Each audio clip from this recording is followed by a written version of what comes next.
माननीय सदस्य मदन कौशिक जी। थोड़ा ज्यादा धन्यवाद अध्यक्षा जी। मैं इस शोक संवेदना में जो नेता सदन, नेता प्रतिपक्ष और नेता बसपा के भाव से अपने आप को संबद्ध करता हूं। दिवाकर भट्ट जी के बारे में नेता सदन ने, नेता प्रतिपक्ष शहजाद जी ने भी अपने अनुभव सारे यहाँ पर बताए हैं। दिवाकर भट्ट जी एक ऐसे दल के नेता थे जो जिनकी विचारधारा एक अपनी राज्य के भाव में अलग रखते हैं, लेकिन जब वो मंत्री बने खंडूरी जी की सरकार में, एक ऐसा विषय राज्य में बड़ा संवेदनशील था, SC, ST और OBC के सर्टिफिकेट बनने नहीं बन पा रहे थे, दिक्कत थी। बहुत दिनों तक संघर्ष के बाद एक कमेटी बनी, उसको चेयरमैन कर रहा था दिवाकर भट्ट जी भी उसमें थे और अन्य 6 सदस्य और थे। मैंने दिवाकर भट्ट जी को कहा कि दिवाकर भट्ट जी, हम लोग जब इस पर बैठेंगे, मुझे ऐसा लगता है कि इतने बड़े मतभेद दल के रूप में आपने अभी तक देखे हैं राज्य बनते हुए संघर्ष, तब इसका कैसे समाधान निकल पाएगा। तो मैंने कहा कि इसका एक रास्ता निकालते हैं, अगर आप सहमत हो सभी सदस्यों के साथ बैठ के, कि हम लोग इसकी एक जन सुनवाई जैसी करते हैं जिसमें अपना सभी लोग आए, रिटायर्ड जज हैं या और जो लोग इससे पीड़ित हैं, जब सभी लोग आए। हम लोगों ने पूरा 2-3 महीने 4 महीने इस पे वर्क किया।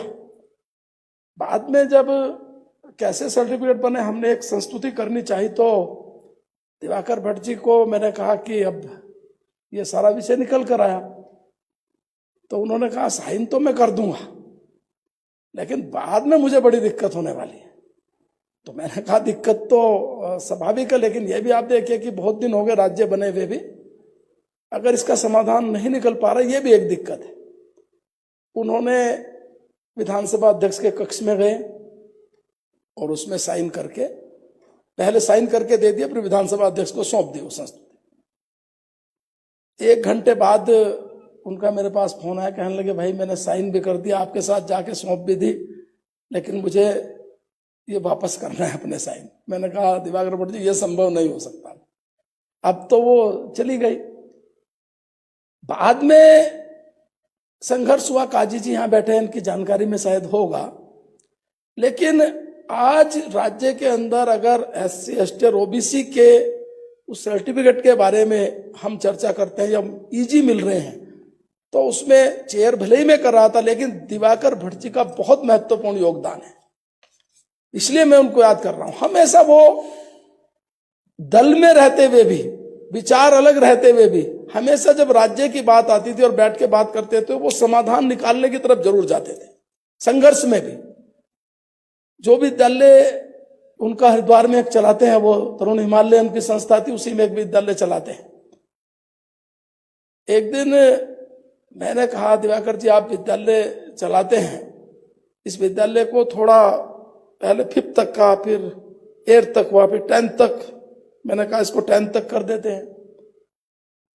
तो कहने लगे कि बात तो ठीक है, कर लेंगे, लेकिन समाधान ये होगा कि इसका हम फीस तो इसमें बहुत कम लेते हैं।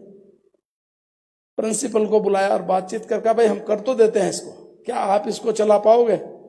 प्रिंसिपल ने कहा हम चला पाएंगे। आज भी बहुत मिनिमम फीस पर वो विद्यालय हाई स्कूल तक का इस रूप में चलता है। यानी राजनीतिक संघर्ष, राज्य निर्माण संघर्ष, और श्रीयंत्र टापू पे तो जब वो बैठे तो वो सभी को पता है कि लंबा संघर्ष था। तो ऐसे एक संघर्षशील नेता हमारे मध्य में नहीं है, लेकिन वास्तव में उस संघर्षता के बीच में जो राज्य के विकास की अवधारणा उनके दिमाग में, मन में, भाव में रहती थी, वास्तव में स्मरणीय है। आज मैं दिवाकर भट्ट जी को श्रद्धांजलि अर्पित करता हूं, अपनी उन संवेदनाओं के साथ जो हमारे सभी नेताओं ने दी है। बलबीर नेगी जी एक अच्छे ऐसे नेता थे जो वास्तव में, एक एजुकेशन अच्छी थी, लेकिन अपने क्षेत्र के प्रति उनके समर्पण को हमने देखा है।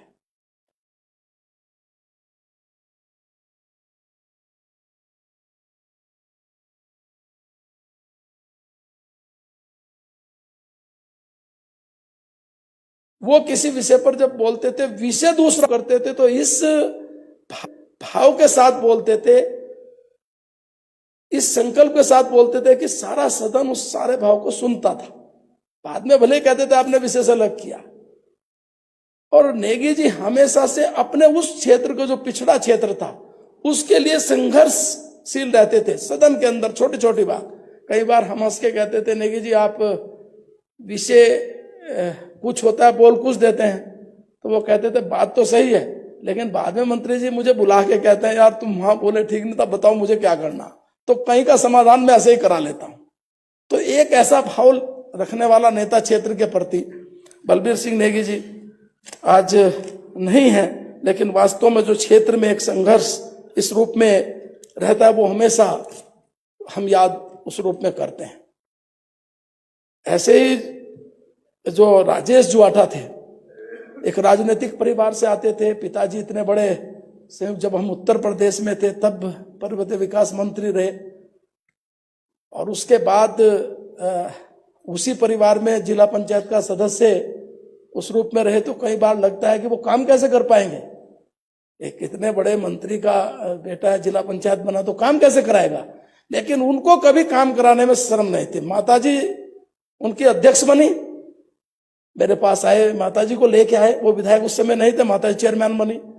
तो मैंने कहा हाँ राजेश भाई बताओ, कहने लगे मेरी माताजी चेयरमैन बनी है। तो मैंने हंस के कहा कि यार, मैंने कहा जो भी काम होगा वो तो हम करेंगे ही, लेकिन तुम्हें कभी कभी लगता होगा कि तुम पिताजी को देखते थे उत्तर प्रदेश के विकास की दृष्टि से काम करते हुए, तुमने फिर जिला पंचायत में काम किया है अब इसमें।